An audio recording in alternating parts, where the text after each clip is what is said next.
একুশ মানে মাথা নত না করা, এই অমরপন্থীর রচয়িতা আবুল ফজল।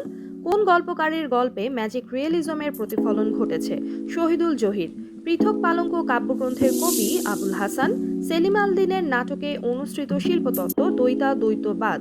শামসুর রাহমানের রচিত উপন্যাস অদ্ভুত আধার এক।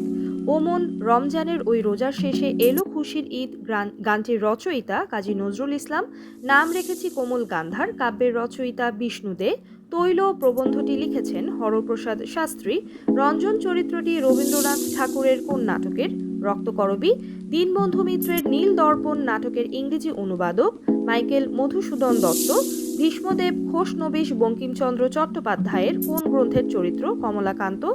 স্বর্ণকুমারী দেবীর পিতার নাম দেবেন্দ্রনাথ ঠাকুর। রত্নপরীক্ষা গ্রন্থের রচয়িতা ঈশ্বরচন্দ্র বিদ্যাসাগর। চণ্ডীচরণ মুন্সীকে ফোর্ট উইলিয়াম কলেজের পণ্ডিত।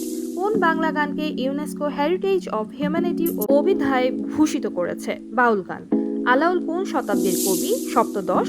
যে সবে বঙ্গেতে জন্মি হিংসে বঙ্গবাণী, সেসব কাহার জন্ম নির্ণয় ন জানি।